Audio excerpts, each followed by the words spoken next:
tanpa tujuan, tak ada cerita tanpa perjuangan, tak ada hidup tanpa kesalahan, hadapi tanpa penyesalan. Selalu ada pelangi setelah hujan, di balik kesusahan ada kemudahan.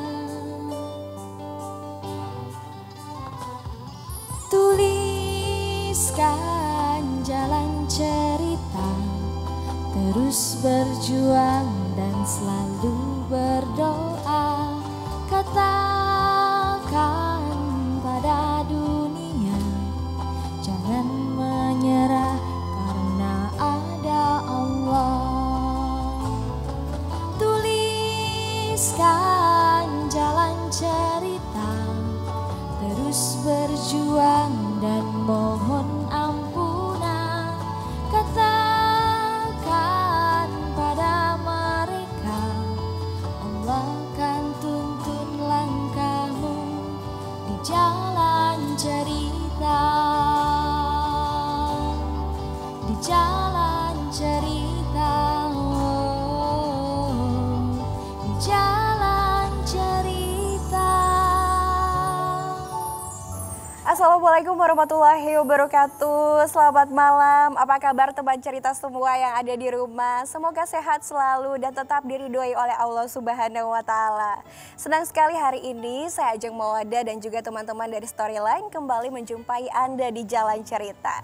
Teman cerita yang di rumah, kita sebagai manusia tentu akan selalu membutuhkan Tuhan. Dan karena itu, sesuai dengan fitrahnya, setiap manusia pasti akan mencari Tuhan. Namun untuk mencari Tuhan, setiap manusia itu mempunyai cara dan jalannya masing-masing.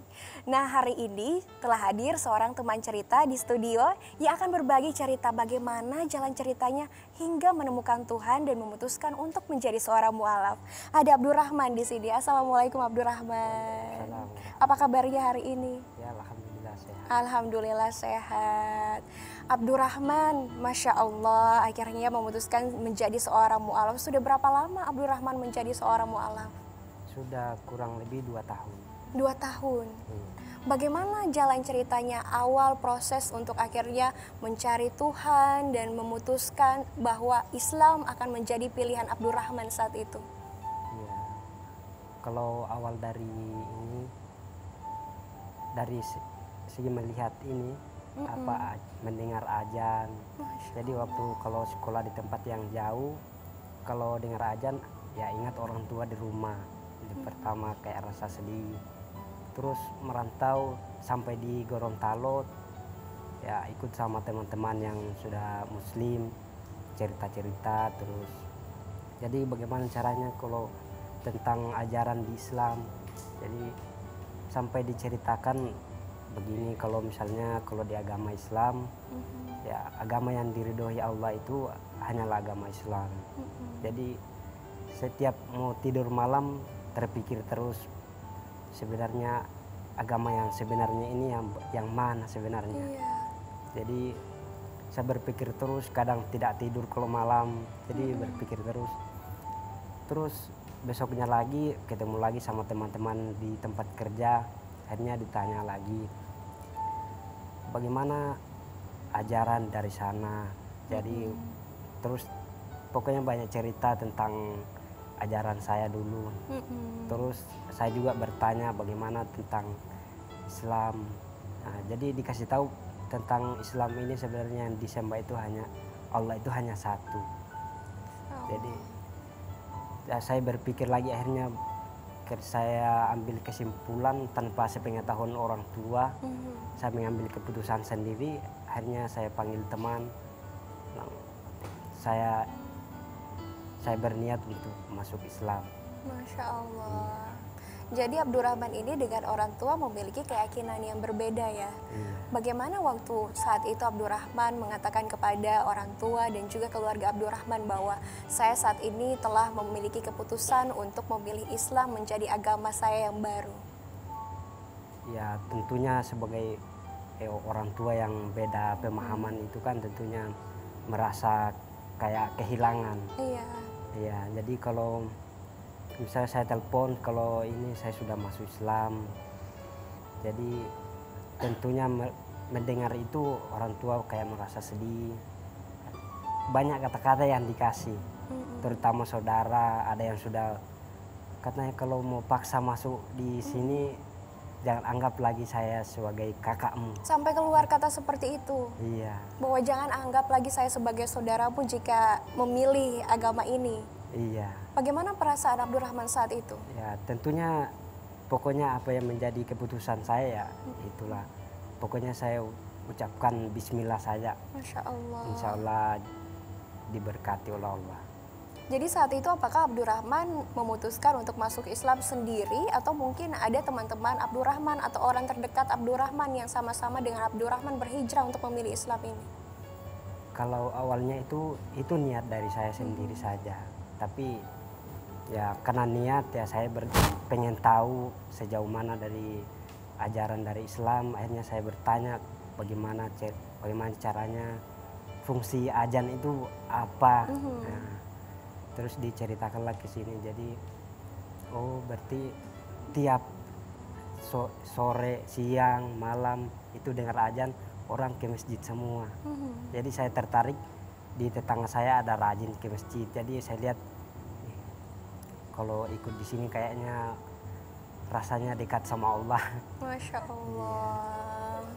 Jadi akhirnya setelah Abdurrahman memutuskan untuk memilih Islam, apa yang Abdurrahman rasakan? Bagaimana hati Abdurrahman saat akhirnya menjadi seorang Muslim?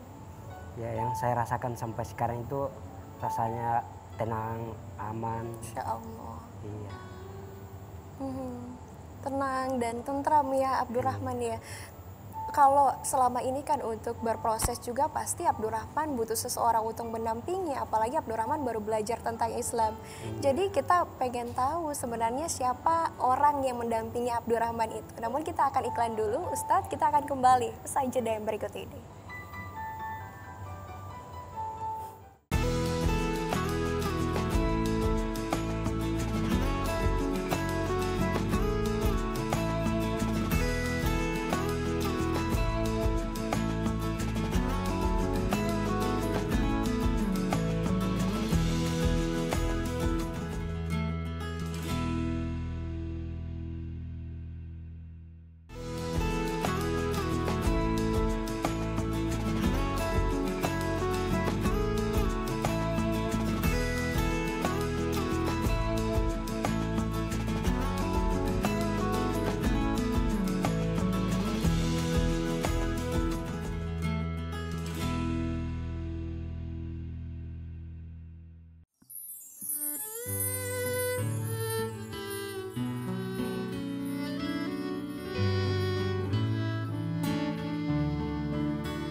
Syukuri apa yang ada, hidup adalah anugerah.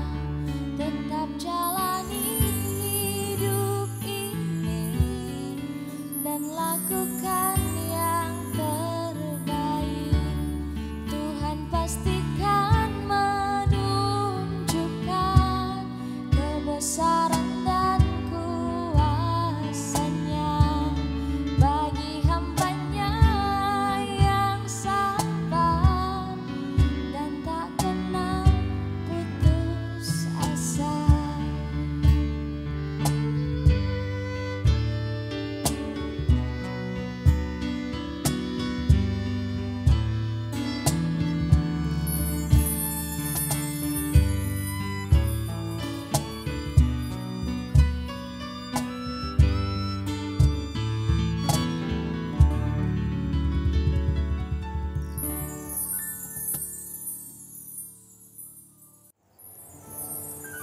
Teman cerita yang di rumah, Anda masih bersama kami di Jalan Cerita, dan di samping saya masih ada seorang teman cerita, ada Abdurrahman.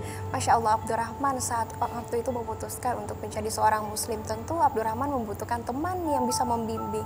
Siapa yang paling berperan untuk saat itu membimbing Abdurrahman? Ada ini Ustadz Ruslan. Ustadz Ruslan. Yang penting, iya.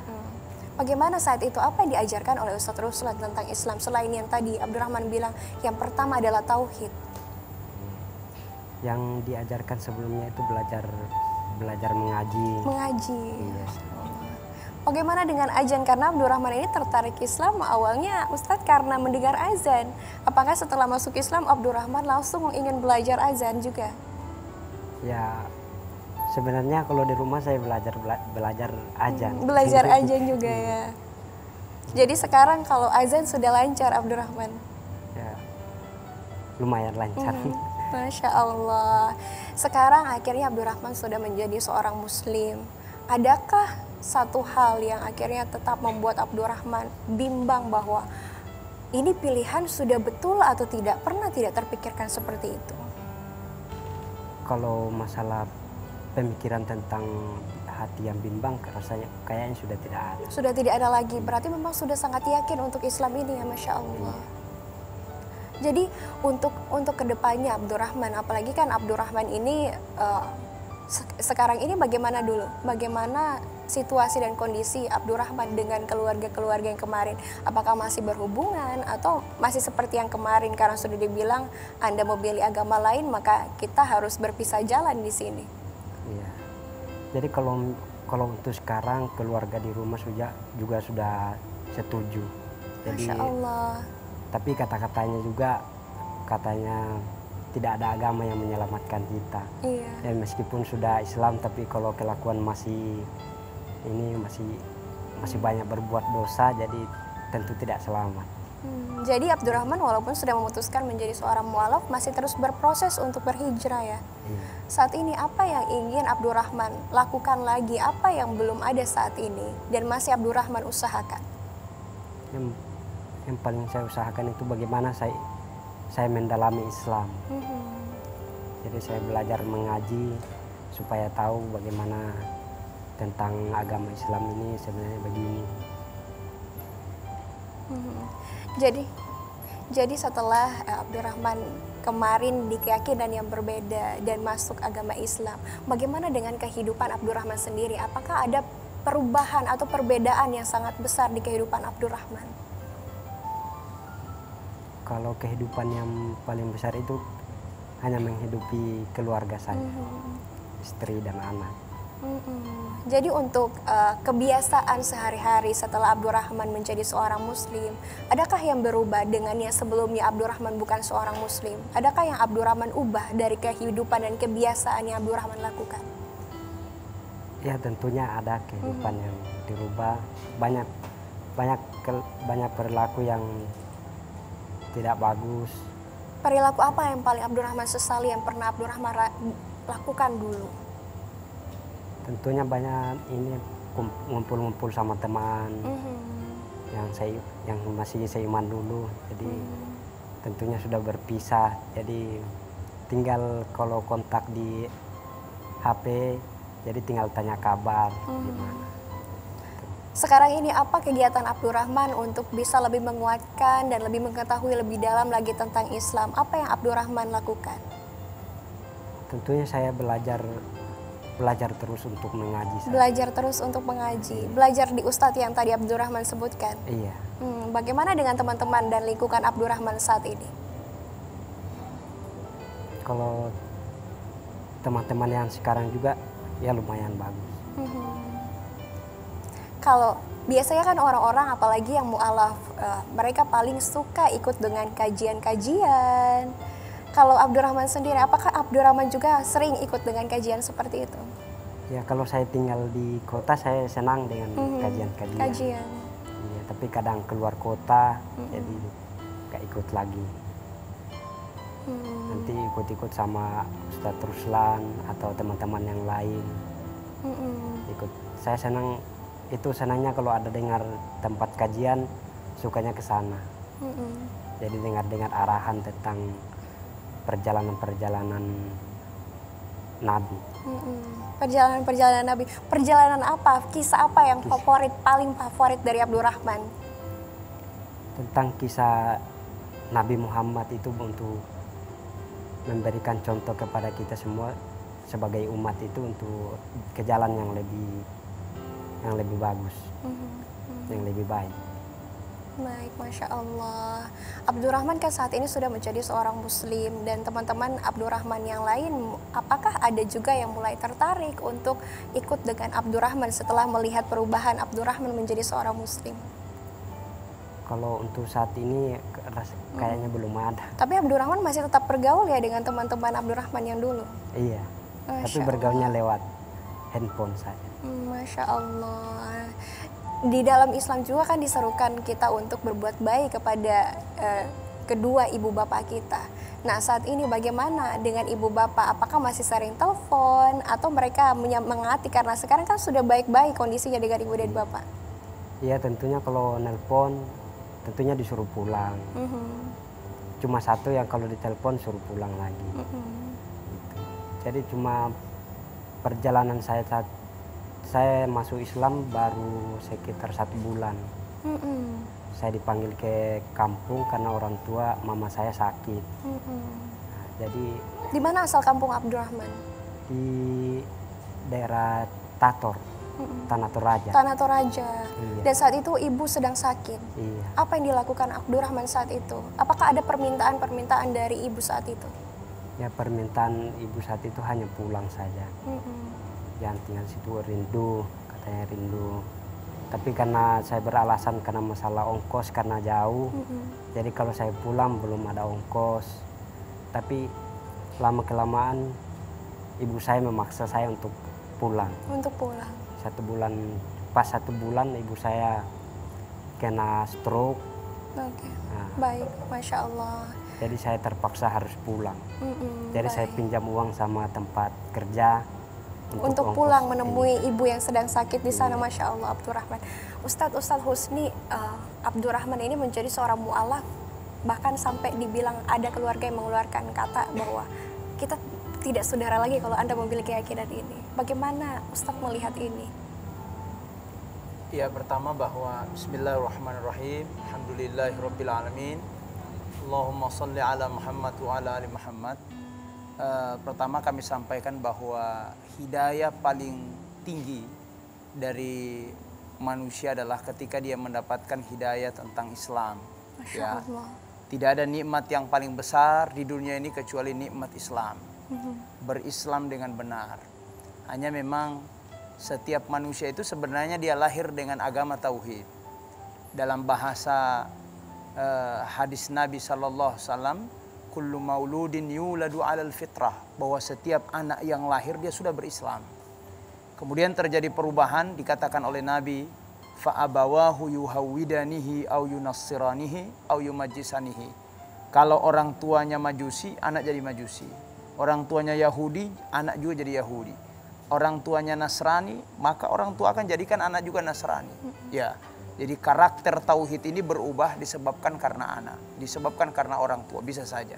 Atau dia lahir dari seorang rahimnya seorang muslimah, tapi tidak dijaga oleh orang tua, sehingga lingkungan yang membentuk. Ya, lingkungan yang membentuk. Cerita inspiratif tadi menunjukkan bahwa proses penjemputan hidayah itu adalah sebuah proses besar. Ya, tidak sembarang kita mendapatkan dan hanya dipilih oleh Allah Subhanahu wa taala. Yahdi may yasha. Allah memberikan hidayah kepada orang-orang yang dikehendakinya. Sampai-sampai ketika Abu Talib akan meninggal dunia, Rasulullah berharap Abu Talib itu dia masuk Islam bersama Nabi. Tapi Allah katakan, innaka la tahdin man ahbabta, walakinallaha yahdi may yasha. Muhammad, kau tidak berhak untuk memberikan hidayah kepada keluargamu itu. Sekalipun pamanmu itu dari darah, ya, dari gen kedua orang tuanmu. Karena sesungguhnya yang memberikan hidayah adalah Allah Subhanahu wa taala. Maka oleh karena itu proses cantik tadi itu ya. Ya, endingnya yang sangat menarik itu dan inspiratif ini yang ditunjukkan oleh Abdurrahman tadi ternyata tidak seperti kita membolak-balikan telapak tangan kita untuk menjemput hidayah itu. Tantangannya tadi tantangan dari keluarga dan itu pasti. Ya, tantangan dari keluarga pasti. Kemudian yang kedua, tantangannya bukan hanya dari internal keluarga, tapi juga dari komunitas sahabat, teman-teman yang dulu memang mereka satu agen, memang mereka satu pemahaman agama yang sama, tapi tiba-tiba di kelompok itu ada yang menarik diri dan dia keluar dari agama itu, dan dia punya efek negatif. Ya, bagaimana kemudian sikap yang harus kita ambil? Jadi seorang muslim harus menyadari bahwa wa nabluukum bisyarri wal khairi fitnah. Kita ini diuji oleh Allah dengan berbagai macam ujian. Di antaranya adalah ketika orang sudah mendapatkan hidayah itu tantangannya sangat berat, ya. Tantangannya sangat berat. Semua orang menolak. Bahkan tadi ada cerita orang tua, ya. Cerita keluarga, kalau kau masuk agama yang lain, maka kita tidak anggap lagi sebagai keluarga. Ya, saya kira tidak harus memutuskan hubungan Abdurrahman dengan siapa, dengan orang tua, tapi juga adalah harus membangun komunikasi yang baik, sekalipun ada perbedaan antara keyakinan Abdurrahman dan keyakinan orang tua. Saya kira cerita inspiratif tadi menunjukkan bahwa penjemputan hidayah adalah proses yang sangat luar biasa, di mana Allah Subhanahu wa Ta'ala melapangkan hati seorang manusia dan kemudian memasukkan hikmah kebijaksanaan dalam dirinya. Saya kira seperti itu. Masya Allah Ustadz. Ustadz, kan kita tahu bahwa Abdurrahman ini dia lahir dari keluarga yang berbeda keyakinan, bukan seorang muslim. Banyak juga seorang mu'alaf di luar sana yang bertanya, jika saya sudah menjadi seorang mu'alaf dan keluarga asal saya mereka bukanlah seorang muslim, bisakah saya mendoakan untuk orang tua saya? Ya, dalam kaitan dengan ajaran itu, di ajaran non-Islam, ya, agama selain Islam dan ajaran kita itu ada dua hal yang harus dibedakan. Yang pertama, ada persoalan yang berhubungan dengan ubudiyah. Ubudiyah itu hubungan vertikal kita dengan Allah. Di situ ada akidah, ada syariah, ya. Yang kedua, ada yang disebut dengan dimensi agama itu, ada dimensi yang kedua disebut dengan dimensi sosial horizontal. Ini yang disebut dengan hablum minan nas atau disebut dengan muamalah. Kalau vertikalnya disebut dengan hablum minallah. Mereka punya hablum minallah sendiri, tapi dalam kadar dan karakter yang berbeda. Kalau kita menganggap bahwa Tuhan kita satu, mereka menganggap bisa jadi dua, bisa jadi tiga, bisa jadi banyak, ya. Nah, dalam Islam ketika kita sudah hijrah ke Islam itu, maka kita diatur untuk persoalan ubudiyah itu tidak bisa ditoleransi. Quran menyebutkan lakum dinukum waliyadin. Agamamu, agamamu, agamaku, agamaku. Dan kita harus bertoleransi. Apa yang dalam keyakinanku tidak bisa kupaksakan kepada kalian, dan apa yang menjadi keyakinan kalian tidak bisa kalian paksakan kepadaku. La a'budu ma ta'budun wala antum abiduna ma a'bud. Jadi dalam persoalan tauhid akidah itu tidak masuk. Termasuk bagian yang kedua ini adalah termasuk yang dimotivasi adalah doa. Berdoa kepada kedua orang tua selama hidupnya itu untuk persoalan dunianya. Semoga mama dalam keadaan sehat, semoga papa dalam keadaan bugar, semoga rizki papa dibuka oleh Allah. Itu hal bukan dalam motivasi ubudiyah. Dia hanya dalam motivasi muamalah. Kalau muamalah kan tidak dibatasi, ya. Jadi semoga papa ya, sehat, nanti saya bantu papa, saya bantu mama, sekalipun akidah berbeda. Tapi kalau orang tua sudah meninggal dunia, tidak ada hak bagi Abdurrahman untuk mendoakan sampai dia di akhirat. Ya, semoga papa masuk ke dalam surganya Allah. Itu sudah dibatasi karena dia sudah dibatasi oleh Allah dengan agama ini. Mereka tidak berhak lagi kita berdoa ya, kepada Allah, sekalipun kita mau berdoa, ya. Sekalipun kita mau berdoa, doa itu terhijab. Ya, doa itu terhijab. Bukankah misalnya Nabiullah Nuh alaihissalam ketika ada banjir besar itu, ada tsunami besar, anak yang bagian daripada darahnya itu kan yang namanya Kanan, dia teriak, "Papa, papa." Ya, Nabi Nuh bilang, "Ayo nak, papa mau selamatkan." Papa mau selamatkan. Tapi ternyata dia bilang, "Saya pilih, saya tidak ke papanya. Ya, saya akan lari ke gunung dan untuk menyelamatkan di sana." Maka Allah katakan, "Nuh alaihissalam, innahu laisa min ahlika."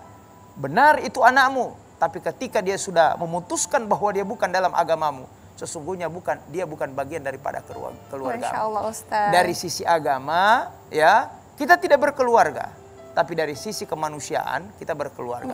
Sehingga sekalipun berbeda agama, yang dibatasi adalah persoalan akidah. Lakum dinukum waliyadin. Untuk persoalan muamalah silakan berdinamika. Jadi perbedaan agama tidak menggugurkan kewajiban Abdurrahman untuk terus tetap berbuat baik kepada kedua ibu tua. bapak ya Ustadz, ya. Ya. Baik Abdurrahman dan Ustadz, kita akan kembali lagi usai jeda yang berikut ini.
Teman cerita yang di rumah, Anda masih bersama kami di Jalan Cerita dan masih ada Ustadz Husni di sini. Ustadz, kita mau Ustadz memberikan petuah apa pelajaran yang bisa kita ambil dari Jalan Cerita Abdurrahman hari ini? Ya. Pertama bahwa setiap manusia punya sejarah hidupnya dan setiap manusia punya perjuangan bagaimana dia ingin sukses. Kesuksesan dalam agama tidak hanya kesuksesan di dunia, tapi bagaimana dia memikirkan bahwa dia harus sukses di akhirat. Salah satunya adalah bagaimana mencari Tuhan. Ya, sebenarnya Tuhan ini sudah ada. Hanya sisi kebenaran Tuhan yang harus dicari. Kita adalah orang-orang yang merindukan kebenaran, tapi lebih dari itu kita adalah orang-orang yang merindukan pemilik kebenaran. Ya, dekatilah Tuhan dengan konsep kebenaran yang ditunjukkan melalui Rasulnya, ditunjukkan melalui Al-Quran, ditunjukkan melalui syariahnya. Dari kisah inspiratif yang diceritakan oleh saudara kita Abdurrahman ini, pertama pelajaran yang kita bisa ambil bahwa hidayah Allah Subhanahu wa Ta'ala adalah sebuah pemberian yang memang hanya dipilih oleh Allah kepada orang yang dikehendakinya. Biar kita bermohon, biar kita berjuang, tapi kehendak Allah Subhanahu wa Ta'ala pada endingnya yang akan menentukan. Itu yang pertama. Kemudian yang kedua bahwa hidayah ini tidak sekedar datang dari orang lain, tapi hidayah yang paling besar adalah kesadaran jiwa, kesadaran spiritual, kesadaran imanitas, ya, yang mampu membentuk kepribadian kita bisa melihat kebenaran. Agama Islam ditampilkan oleh Allah di muka bumi ini mampu merespon semua kebutuhan manusia dan tidak mendiskriminasi kebutuhan itu. Manusia ingin nikah, ada syariat nikah. Manusia ingin makan, ada syariat makan. Makannya tidak berlebihan, minumnya tidak berlebihan. Manusia ingin berkeluarga, ada fasilitas pernikahan. Manusia ingin bersenang-senang, ada yang disebut dengan rihlah. Jadi tidak ada dalam agama Islam ini yang membatasi kebutuhan manusia dalam tataran bahwa kebutuhan itu boleh baginya. Kecuali ada keinginan manusia yang melewati batas, keinginan manusia yang berdimensi syahwat, keinginan manusia yang berlebihan dalam menggapai dunia, maka Islam datang untuk membatasi sebagian keinginan itu tanpa harus menghilangkannya, ya, tanpa harus menghilangkannya. Maka oleh karena itu bersyukur dan kita berterima kasih kepada Allah bahwa hidayah Islam yang dibawa oleh Nabi Muhammad sallallahu alaihi wasallam inilah hidayah yang kemudian bisa dinikmati oleh Abdurrahman saudara kita, saudara-saudara yang lainnya, yang kemudian ya ada kesempatan kita bisa memotivasi orang lain, bisa memotivasi keluarga kita, bisa memotivasi orang lain, bisa memotivasi kelompok yang lain bahwa Islam adalah agama rahmatan lil alamin, agama kasih sayang, agama yang memberikan jaminan kehidupan bahagia di dunia dan kehidupan bahagia di akhirat. Masya Allah Ustadz. Terima kasih Ustadz telah hadir hari ini dan juga teman cerita kita Abdurrahman. Terima kasih telah membagikan cerita inspirasinya hari ini. Dan teman cerita yang ada di rumah, dari apa yang dikatakan oleh Ustadz tadi, kita bisa mengetahui bahwa ternyata hidayah adalah hak prerogatif dari Allah Subhanahu wa Ta'ala. Tidak ada seorang manusia pun yang bisa membagikan hidayah kepada manusia yang lainnya. Jadi ayo, mari kita pantaskan diri kita supaya kita bisa menerima hidayah dan menjadi khalifah yang paling terbaik di muka bumi ini. Saya Ajeng Mawadah dan juga teman-teman Storyline pamit undur diri. Assalamualaikum warahmatullahi wabarakatuh dan sampai jumpa.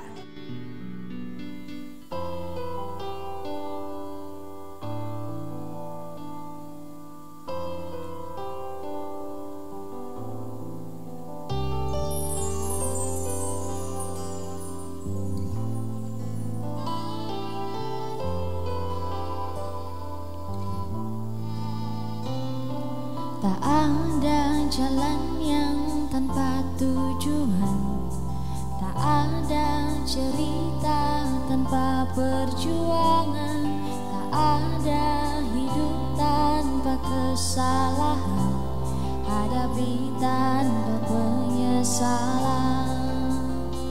Selalu ada pelangi setelah hujan, di balik kesusahan ada kemudahan.